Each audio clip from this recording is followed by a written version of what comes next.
တိတ်ပဲပညာရှင်တွေကဖန်တီးမှုတွေအများကြီးတွေဖန်တီးပြီးတော့သူတို့ဒီကမ္ဘာမှာအချမ်းတောင်ဆုံး list တွေပါပါသွားတဲ့လူတွေအများကြီးရှိတယ်။ဒါပေမဲ့ Nikola Tesla ဆိုတဲ့တိတ်ပဲပညာရှင်သူ့ဘဝမှာဖန်တီးမှုပေါင်း300ကျော်ကိုဖန်တီးပြီးတော့နောက်ဆုံးစားစရာတော့မရှိဘဲနဲ့တေသွားတဲ့အခြေအနေတွေဖြစ်သွားတယ်။သူကဘာလို့လဲဘာဖြစ်လို့အဲ့လောက်တောင်ဖြစ်တာလဲဆိုတော့ဒီနေ့ဗီဒီယိုမှာကျွန်တော်ပြပြပေးသွားမယ်။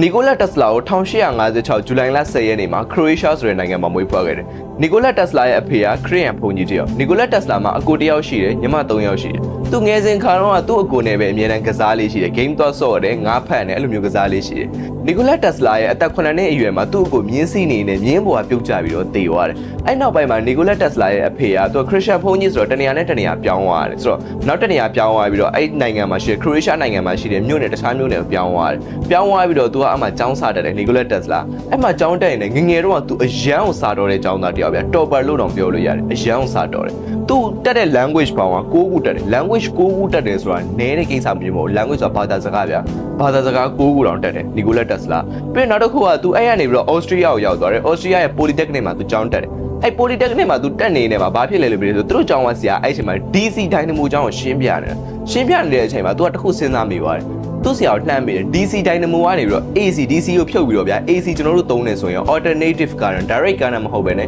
ကျွန်တော်အခုလက်ရှိသုံးနေတဲ့ alternative current သုံးနေဆိုရင်ကျွန်တော်တို့အနေနဲ့ပိုကောင်းတယ်မဟုတ်လားဆိုဆရာအောင်မေးတယ်ဆရာအဲ့ချိန်မှာမင်းပါဇက်ပိတ်ထားစမ်းဆိုပြီးတော့ကျွန်တော်တို့ဒီလှောင်တဲ့ပုံစံမျိုးသူကမတက်အတန်းလဲမှာမတက်ရပြီးထားမေးလိုက်တာဆိုဆရာအဲ့ချိန်မှာသူလှောင်တဲ့ပုံစံမျိုးတွေ AC motor ကိုမင်းကဖန်တီးမှလားဘာညာနဲ့မင်းကဖျားလားဘာညာသူစလိုက်တယ်အဲ့လိုစလိုက်တဲ့အချိန်မှာတခန်းလုံးကဝိုင်းပြီးရှိကြတယ်ဆိုတော့အဲ့ချိန်မှာ Nikola Tesla တော်တော်ကြီးအဆက်ကွဲသွားတယ်ကျွန်တော်တို့ဘဝမှာဗျာကျွန်တော်တို့ဒီဟာ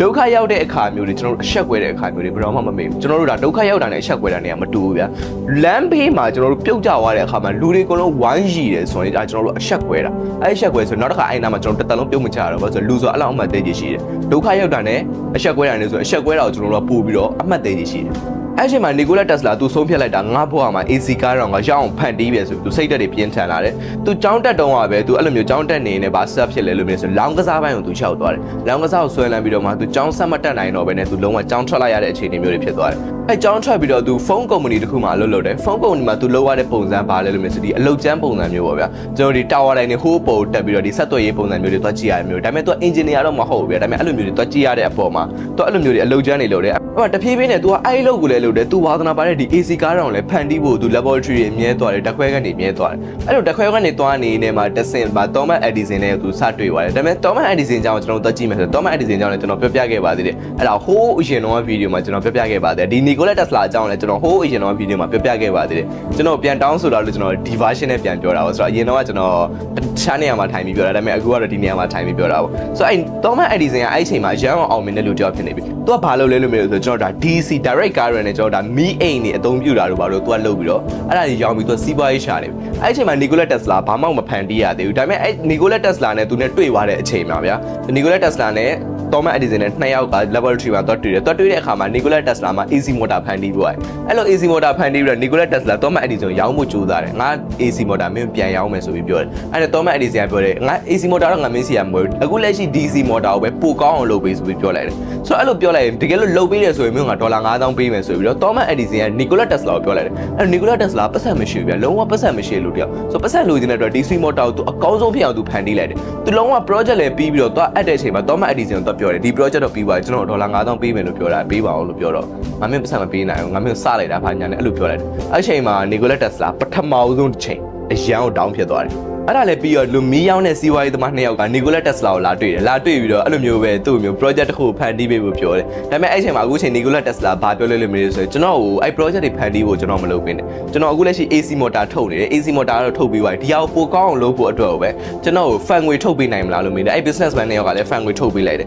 အဲ့လိုထုတ်ပေးပြီးသူလုံရင်ထဲမှာတဆင်သူ့မကြိုက်တော့ဘူးဆိုပြီးအလုပ်ထုတ်ပလိုက်တယ်အဲ့ချိန်မှာဗျာသူ့မှာလုံးဝပတ်စံမရှိတော့ဒုတိယအခါ down တယ်ဆိုတော့လူတွေဆိုတာကျွန်တော်တို့သိရတဲ့လောက်ကဗျာသူတို့လိုချင်တဲ့အချိန်မှာပဲသူတို့ ကျွန်တော်တို့ယူသုံးသွားတာအဲ့လိုမျိုးပဲ Nikola Tesla လည်းအဲ့လိုမျိုးပဲသူလိုအပ်တဲ့အချိန်ပဲယူသုံးသွားတာ Nikola Tesla ဘ ഹു တုတ္တတွေပညာတွေလည်းရအောင် Nikola Tesla ကိုအလုပ်ထုတ်လိုက်အောင်ဆိုအလုပ်ထုတ်လိုက်တဲ့အချိန်မှာ Nikola Tesla လုံးဝပတ်စံမရှိတော့ဘာမှလုပ်လို့မရတော့ဆိုအဲ့အချိန်မှာသူနောက်ဆုံးစောက်လို့ရေးလုပ်ငန်းမှာမြေကြီးတူးတဲ့အလုပ်တွေဘီလက်မြေတဲတဲ့အလုပ်တွေသူလုပ်နေရတယ်အဲ့လိုလုံရင်းလုံနေမှာတက်စင်သူတို့အလုပ်တွေမှာရှိတဲ့ supervisor ပဲသူကအရင်တည်းကအဲ့လိုမျိုးဒီ science နဲ့ပတ်သက်ပြီးတော့လုပ်နေတဲ့ပုံမှာ AC motor ကိုသူဖန်တီးလိုက်တဲ့ပုံမှာသူက magazine တွေပါတယ်ထဲမှာတဖြည်းဖြည်းသူကနာမည်နည်းနည်းလေးရလာတယ်ဒါပေမဲ့အဲ့နာမည်နည်းနည်းရလာတဲ့သူကစောက်လို့ရေးထဲမှာသူကလုပ်နေရတယ်သူ supervisor သူတည့်ရဲ့ scientist တယောက်နဲ့ကိုမိတ်ဆက်ပေးတယ်မင်းသူနဲ့ဆက်ပြီးတော့နည်းနည်းလေးလုပ်ကြည့်ပါလားဆိုပြီးတော့အဲ့ supervisor လည်းအရန်သဘောကောင်းတယ်ဗျာသူတို့စောက်လို့ရေးရရှိ supervisor အရန်သဘောကောင်းတယ်ဆိုတော့အဲ့လိုမျိုးဆက်မိသွားတဲ့အပေါ်မှာသူကပြောပြတယ်ကျွန်တော်ဒီ AC current နဲ့ကျွန်တော်ကဘာကြီးကိုကျွန်တော်လုပ်ပေးခြင်းနဲ့ပြီးနောက်တစ်ခုကကျွန်တော်ဒီ clear sit ကိုကျွန်တော်ဒီအခုလက်ရှိကျွန်တော်တို့သုံးနေတဲ့ clear sit ကိုကျိုးမဲ့ system ကိုကျွန်တော်တို့သုံးလို့ရအောင်သူစီးနေမှာဥပမာကျွန်တော်တို့ပြောရမယ်ဆိုဒီခလုတ်ဖွင့်တာနဲ့ဗျာဒီခလုတ်ဖွင့်လိုက်တာနဲ့ဒီကျိုးတွေမပါပဲနဲ့ဂျားတွေကကျိုးတွေမပါပဲမီးလင်းလာတဲ့ပုံစံမျိုးတွေ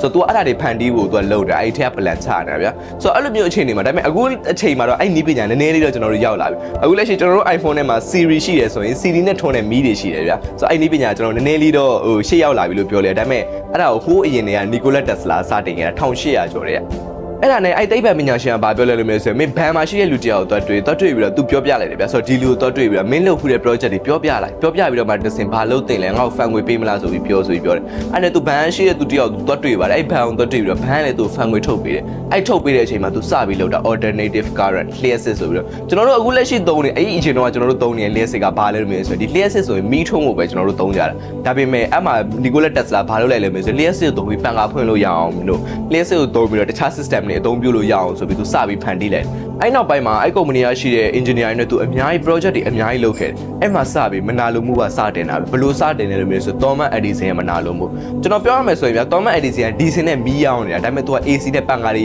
ထုတ်လုပ်တဲ့ပုံစံမျိုးတွေသူကလုပ်နေတာဆိုတော့အဲ့လိုမျိုးအခြေအနေမျိုးမှာ Thomas Edison တဖြည်းဖြည်းတိုက်ခိုက်လာ Thomas Edison ကတဖြည်းဖြည်းနာမည်ကျလာဘာစလုပ်လဲလို့မျိုးဆို Thomas Edison ကခုံတခုံလုပ်လိုက်တယ်ဗျာအဲ့ခုံမှာရှိတာသူအဲ့ခုံသူက AC current ပေးပြီးတော့အဲ့ခုံမှာအပြစ်သားတွေကျွန်တော်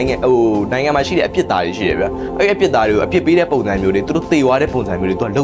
လုပ်ပြပြီးတော့အဲ့ဒါကိုသတင်းစာတွေကိုတွက်ကြော်ကြတယ်ဆိုတော့အကောင့်တွေမြောက်တွေပါတွေအဲ့ခုံပေါ်မှာထိုင်ခိုင်းပြီးတော့ AC current ပေးတော့သူတို့တွေကသေသွားပါဗျာဆိုတော့ AC current ဆိုတာလူဒုက္ခပေးနိုင်တယ်လူကိုသေစေနိုင်တယ်ဆိုပြီးတော့ Thomas Edison ကအဲ့လိုမျိုးလူတွေကိုလှည့်စားလိုက်တယ် marketing စချတယ်အဲ့လိုစချတဲ့အချိန်မှာ Nikola Tesla ဘာလုပ်လဲလို့မင်းဆိုဘာမှမလုပ်ပါဘူးဘာမှ action မယူဘဲနဲ့သူ့လုပ်ကိုသူလုပ်နေတယ်ပြီးတော့ तू ဖန်တီးတဲ့အားတွေအများစု तू credit တောင်မယူလာခဲ့ဘူး तू ဖန်တီးတာတော်တော်များများ तू credit မယူခဲ့ဘူးဗျာဆိုတော့အဲ့နောက်ပိုင်းမှာဘာဖြစ်လဲလို့မင်းဆိုကျွန်တော်ဒီ radio ဖန်တီးတဲ့လူတယောက်ကျွန်တော်တို့သိကြမှာပါတော်တော်များများ radio ဖန်တီးတာတော့ Marconi ဆိုပြီးကျွန်တော်တို့သိကြတယ်ဒါပေမဲ့အဲ့ radio ဖန်တီးခဲ့တာ Marconi ဖြစ်ပေမဲ့ radio ဖန်တီးခဲ့တဲ့အထက်ကနီးပညာ Nikola Tesla ရဲ့နီးပညာ Nikola Tesla credit မယူခဲ့ဘူးဆိုတော့ကျွန်တော်ဒီမူပိုင်ခွင့်မယူခဲ့ဘူးမယူခဲ့တဲ့အတွက်ဟိုမှာဒီ radio ဖန်တီးတဲ့ Marconi က radio ဖန်တီးပြီးတော့ Nobel ဆုတောင်ရပါတယ် Nikola Tesla ရတဲ့နိုင်တော်တော်များများမရရှိခဲ့ဘူးအခုနောက်ပိုင်းဆိုလဲ Nikola Tesla တွေလုပ်ခဲ့တဲ့ project တွေအများကြီးအခုနောက်ပိုင်းအကောင့်ထဲပေါ်တာတွေအများကြီးလုပ်လာပါပြီကျွန်တော်လျှက်စိတ်ကိုကျိုးမဲ့စနစ်တောင်ထုံးမဲ့ဟာတွေကျွန်တော်ပြောပြရမယ်ဆိုရင် Nikola Tesla နည်းနည်းလေးအသုံးမကျခဲ့ဘူးဆိုပြီးကျွန်တော်ယူဆလို့ရတယ်ဗျာဘာဖြစ်လို့လဲကျွန်တော်ဘာဖြစ်လို့အသုံးမကျရလဲလို့မျိုးသူ့မှာဖန်တီးမှုဆိုတဲ့သူ့မှာဟိုရှိတယ် knowledge ရှိတယ်ဒါပေမဲ့အဲ့ knowledge ကိုသူ marketing မချတတ်ဘူးအဲ့ marketing မချတတ်တဲ့အပေါ်မှာကျွန်တော်တို့အဓိကရှိတဲ့ knowledge နဲ့ marketing နှစ်ခုပေါင်းမှာကျွန်တော်တို့ money ဆိုတာထွက်လာမှာဆိုတော့ကျွန်တော်တို့ရဲ့ marketing science ပဲဗျာအခုလက်ရှိကျွန်တော်ချင်းပြောရမယ်ဆိုလူတယောက်ကဘယ်နေရာမှာအားတာလဲအဲ့ဒါအားတာသူ့ဘဝအတွက် knowledge ပဲ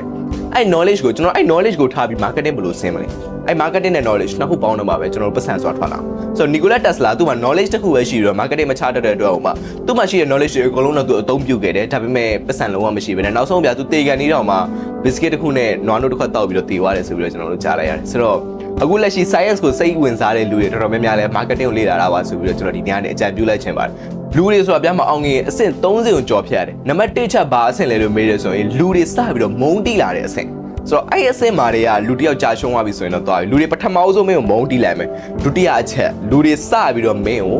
ဆွဲချလာလိုက်မယ်မနာလို့ဖြစ်လာလိုက်မယ်ဆိုတော့မနာလို့ဖြစ်လာလိုက်မယ်အဲ့အချိန်မှာမုန်းပြီးွားရင်မနာလို့ဖြစ်တော့မှာဆိုတော့အဲ့မနာလို့ဖြစ်ပြီးွားရင်မင်းဘာလုပ်တော့မလဲစပြီးတိုက်ခိုက်လာတော့မှာအဲ့စပြီးတိုက်ခိုက်လာပြီဆိုရင်မင်းနောက်ဆုံးဆင့်ရောက်တယ်အဲ့နိုင်တိုက်ခိုက်တဲ့အဆင့်ကိုသာကြော်သွားပြီဆိုရင်မင်းအောင်မြင်မှုဆိုရပါတယ်ဆိုတော့ကျွန်တော်ပြောပြချင်တာဗျအခုလက်ရှိထိ तू ကဘာလဲဆိုတော့ဒီ Thomas Edison တဲ့တိုက်ခိုက်မှုကို तू မခံနိုင်ခဲ့ဘူးမခံနိုင်ခဲ့လို့ तू အကြီးမအောင်မြင်ခဲ့ဘူးဗျ तू ဘဝမှာအခုလက်ရှိ तू အောင်မြင်ခဲ့တယ်ပြောပေမဲ့နောက်ဆုံး तू တေကန်နေမှာဗျ तू ဘဝအတွက်အောင်မြင်မှုဆိုတော့ဘာလဲလို့မသိလူတယောက်နဲ့တယောက်ဆိုတာအောင်မြင်မှုကမတူနိုင်ဘူးလေဆိုတော့ Nikola Tesla ရဲ့အောင်မြင်မှုက तू ဖတ်တီးမှုတွေအကုန်လုံးပဲဆိုပြီးလို့လား तू ခံယူလာတော့မသိဘူးဒါပေမဲ့ကျွန်တော်ဘဝအတွက်အောင်မြင်မှုကကြတော့တစ်ခုဗျ Nikola Tesla ဘဝရဲ့အောင်မြင်မှုကြတော့တစ်ခု तू ဘဝမှာ तू satisfy ဖြစ်နေရင်တော့ဖြစ်မယ်ဒါပေမဲ့ကျွန်တော်ကတော့ तू ပုံစံကိုကြည့်ပြီးတော့ကျွန်တော်ကိုယ်တိုင်တော့ satisfy တော့မဖြစ်ဘူးဗျဆိုတော့ကျွန်တော်တို့ဒီအဆင့် 30ကိုကျွန်တော်တို့ကြော်ဖြတ်ပြီးသွားပြီဆိုတော့အောင်မြင်မှုဆိုတာကျွန်တော်တို့ရဲ့တစ်ဖက်ကလမ်းပါပဲဗျာဆိုတော့လူတွေတိုက်ခိုက်လာပြီဆိုရင်ကိုဘွားကိုအလုံးလုံးတာမှန်လာပြီလို့ပြောလို့ရတယ်အဲ့မှန်လာပြီဆိုရင်မင်းရှေ့ဆက်တိုးတော့ဘယ်တော့မှနောက်မဆုတ်ပါနဲ့နောက်ဆုတ်ဖို့ဘယ်တော့မှမစင်စားပါနဲ့လူတွေစပြီးတိုက်ခိုက်လာပြီဆိုရင်အခုလက်ရှိကျွန်တော်ကိုယ်တိုင်လည်းအများကြီးတိုက်ခိုက်ခံနေရပြီဗျာဆိုတော့ကျွန်တော်ပြောပြချင်တာဒီနေရာမှာ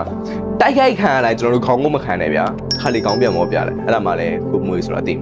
Thank you